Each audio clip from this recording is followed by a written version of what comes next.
एक समय भगवान विष्णु तपस्या में लीन थे तो अचानक बहुत हिमपात होने लगा। तपस्यारत श्रीहरि बर्फ से पूरी तरह ढकने लगे। उनकी इस दशा को देखकर माता लक्ष्मी ने वहीं पर एक विशालकाय बेर के वृक्ष का रूप धारण कर लिया और हिमपात को अपने ऊपर सहन करने लगी। माता लक्ष्मी भगवान विष्णु को धूप, वर्षा और हिमपात से बचाने के लिए कठोर तपस्या करने लगी। काफी वर्षों के बाद जब श्री विष्णु ने अपना तप पूर्ण किया तो देखा कि उनकी प्रिया लक्ष्मी जी तो पूरी तरह बर्फ से ढकी हुई हैं। तब श्री हरि ने माता लक्ष्मी के तप को देखकर कहा, हे देवी, तुमने मेरे बराबर ही तप किया है, इसलिए आज से इस स्थान पर मुझे तुम्हारे साथ ही पूजा जाएगा और तुमने मेरी रक्षा बद्री वृक्ष के रूप में की है, अतः आज से मुझे बद्री के नाथ यानी बद्रीनाथ के नाम से जाना जाएगा। इस तरह से भगवान विष्णु का नाम बद्रीनाथ पड़ा। मान्यता है कि जोशीमठ में जहाँ शीतकाल में बद्रीनाथ की जल मूर्ति रहती है, वहां नरसिंह का एक मंदिर है। शालिग्राम शिला में भगवान नरसिंह का अद्भुत विग्रह है। इस विग्रह की बाईं भुजा पतली है और समय के साथ यह और भी पतली होती जा रही है।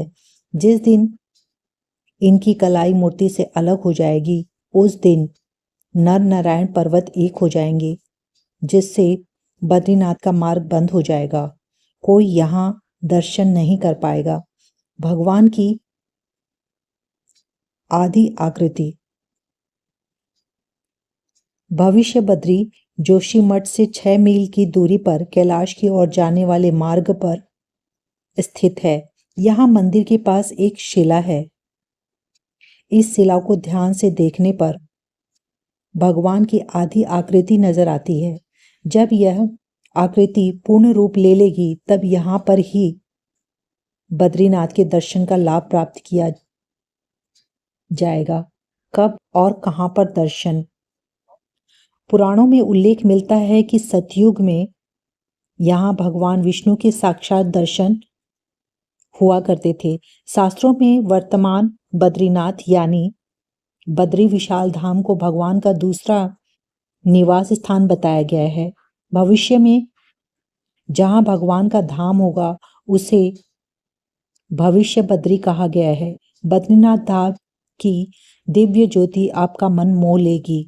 हर साल भारी बर्फबारी और सर्दियों के कारण 6 महीने के लिए बद्रीनाथ मंदिर के कपाट बंद होने से पहले भगवान बद्रीनाथ के सम्मान में एक दिव्य ज्योति जलाई जाती है। हैरानी की बात यह है कि बद्रीनाथ के कपाट खुलने तक यह दिया जलता रहता है। ऐसा माना जाता है कि भगवान बद्रीनाथ दिव्य ज्योति की रक्षा कर रहे हैं। पौराणिक कथा के अनुसार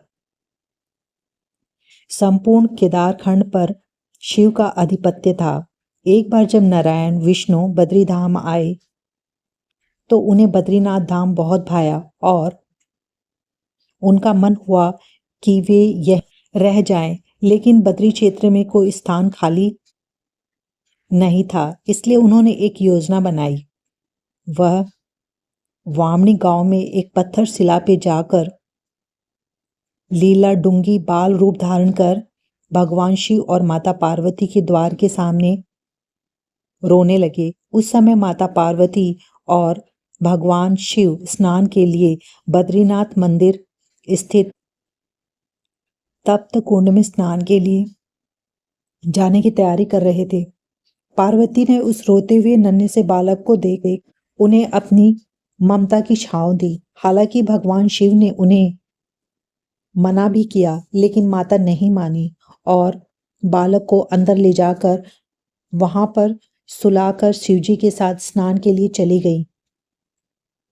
उनके जाने के बाद नारायण ने दरवाजा अंदर से बंद कर लिया और जब स्नान कर